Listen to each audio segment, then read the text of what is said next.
Sakaramu Gus Ikdam, Ikdam. Gue cilik pengen nyemplung neraka ya terus ke. Ini orang pengen nyemplung neraka ya tobat. Astagfirullahalazim. Gus Bocil ya. Ya memang kita tahu Gus Ikdam ini masih muda, sangat-sangat muda. Masih kepala 3, kalau enggak 33 ya 34 ya. Atau malah mungkin masih 32. Intinya masih muda lah, memang masih muda.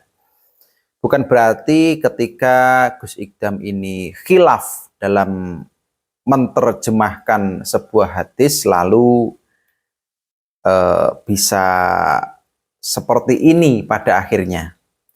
Kalau menurut saya ya, wajar kalau seorang manusia ini khilaf, tetapi tidak dibuat-buat loh ya. Tidak diniati untuk salah. Tapi kalau khilaf ini wajar kalau manusia. Karena yang sempurna, manusia yang sempurna itu hanyalah Kanjeng Nabi Muhammad Shallallahu Alaihi Wasallam. Jadi kalau ada ulama, ada Gus, ada Ustadz yang mungkin salah dalam ngomong, dalam artian tidak diniati untuk mengatakan hal itu, saya rasa wajar ya, wajar. Tetapi memang harus diingatkan, bukan berarti harus didoakan masuk neraka. Ya manusia wajar lah kalau khilaf ya, khilaf. Tetapi memang harus klarifikasi Gus Ikdam, biar tidak berlarut-larut masalah ini.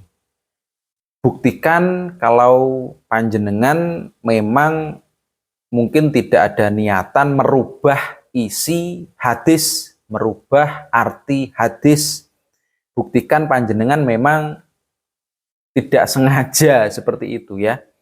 Biar tidak berlarut-larut yang akhirnya merugikan jamaah panjenengan. Kalau panjenengan mungkin tidak rugi, tetapi jamaah panjenengan ini ada yang dirugikan kalau seperti itu.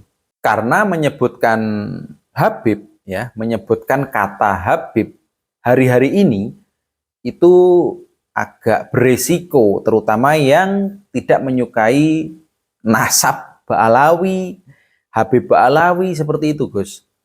Jadi memang nggak semua Habib di Indonesia ini omongannya baik-baik, nggak semua. Ada kok yang Habib omongannya kasar, dipanggil Habib tapi omongannya kasar, itu juga ada.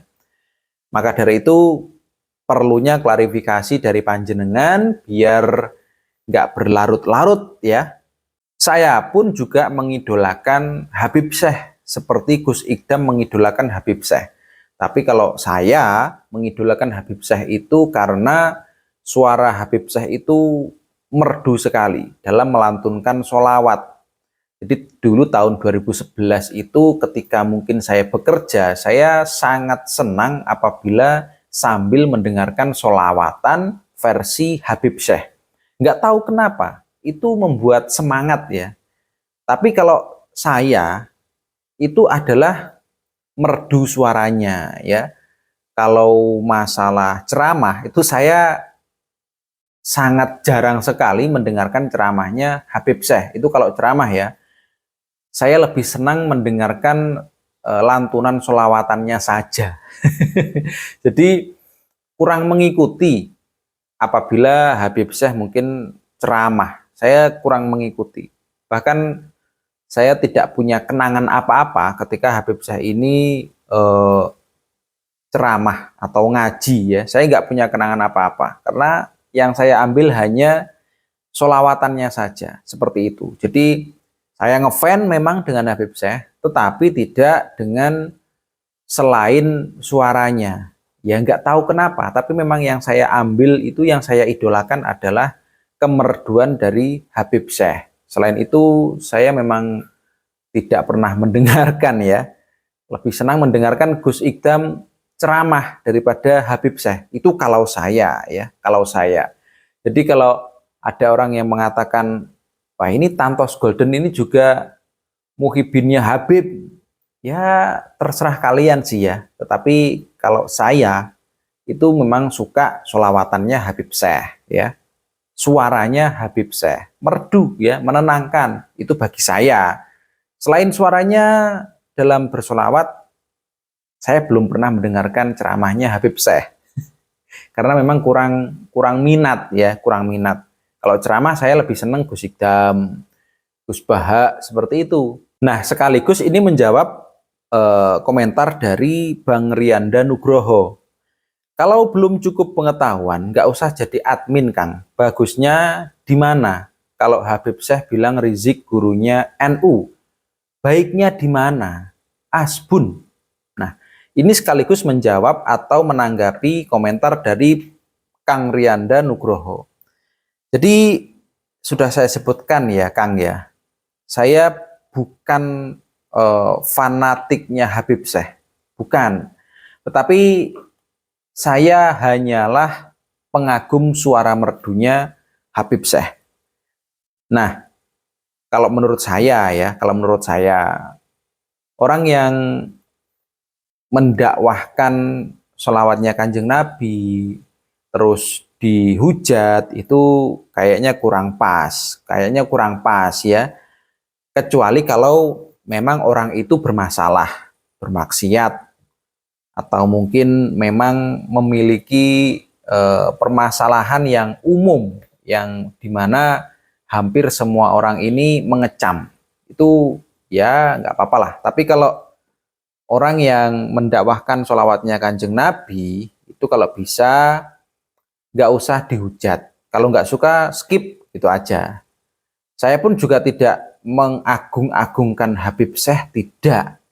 Saya hanya bilang suaranya Habib Syekh saya suka.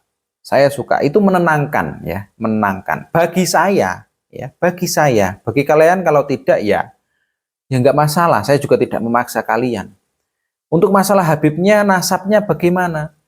Menurut saya, ya, saya tidak akan percaya kepada seseorang yang disebut Habib apabila Habib itu tidak mencerminkan perilakunya Kanjeng Nabi Muhammad SAW.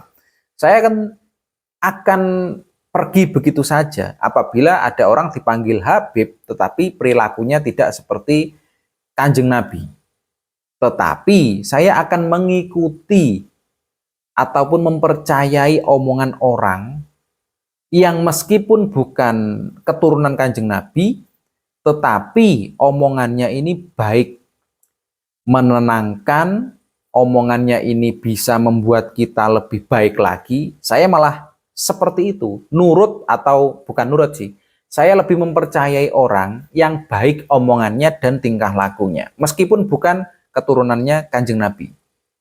Jadi saya bukan pembela Habib, bukan.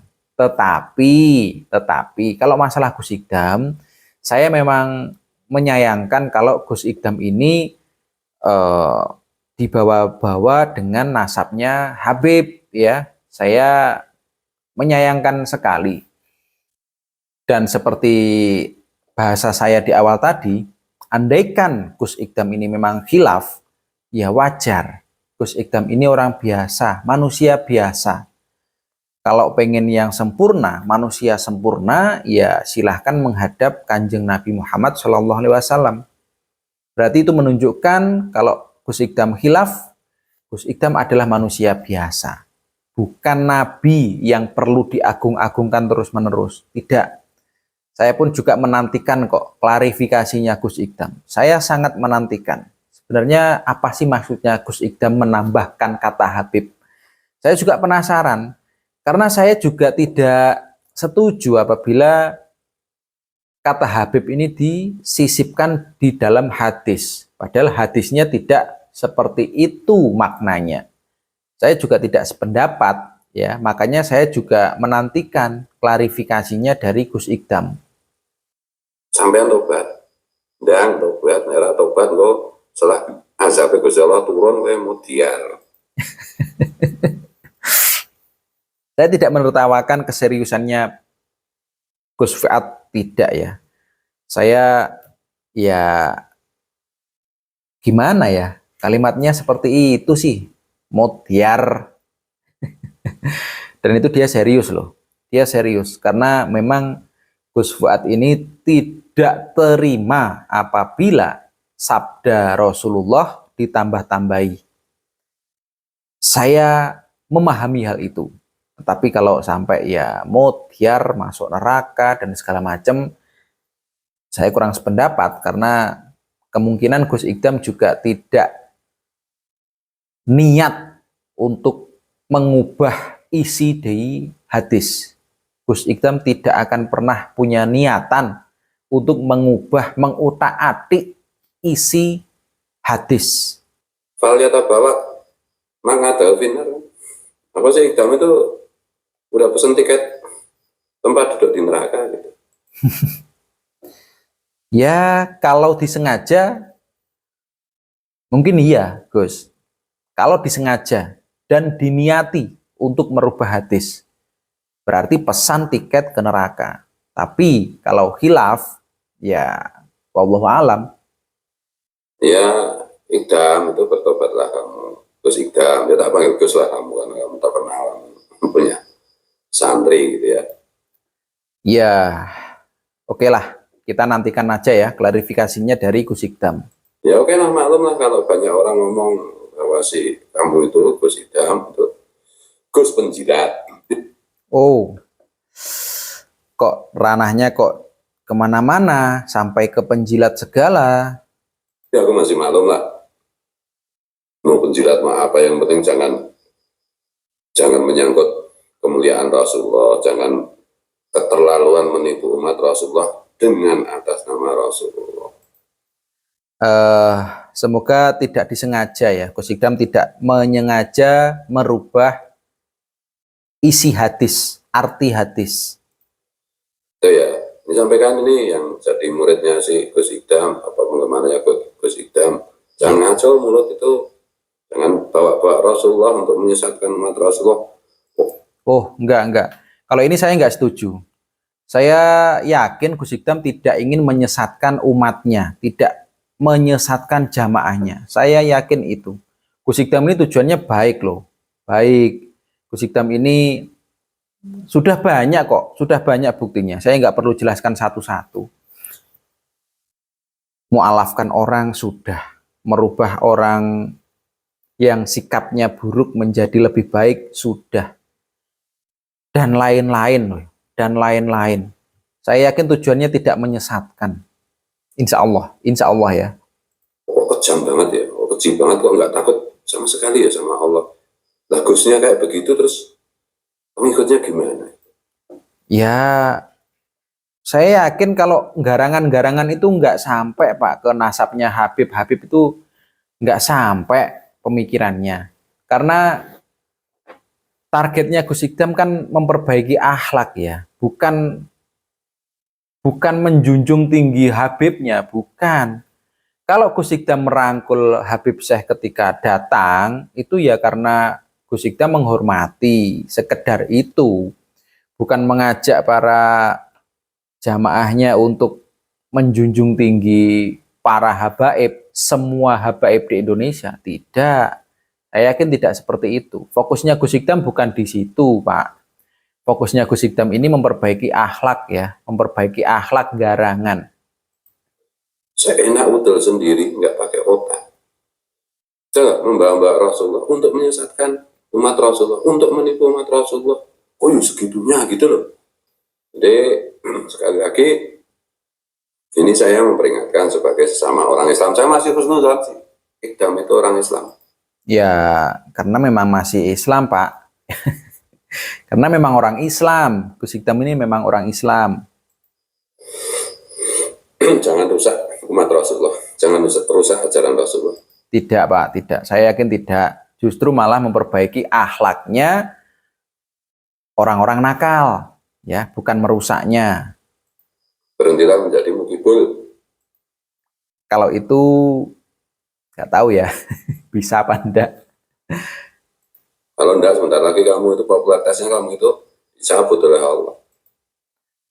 Kalau masalah popularitas, saya melihat fenomena nggak hanya Gus ya, kiai ataupun artis itu punya masa tenar, Pak, punya masa tenar.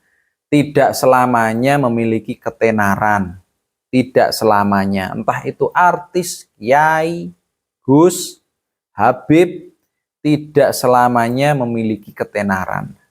Hanya di masa-masa tertentu, karena memang tidak ada yang abadi, tidak ada yang abadi. Harta, tahta, tidak ada yang abadi, Pak. Tidak ada. Kamu sebentar lagi kalau nggak bertobat, kalau kamu kedahuluan azab Allah turun kepadamu. Kalau kamu jadi kere jalanan mungkin gila. Kalau kere selama ada Pak Kaji Begi enggak kayaknya. Iya, karena udah keterlaluan kamu itu. Oke, kita nantikan aja ya. Kita nantikan klarifikasi Gus Ikdam. Semoga khilaf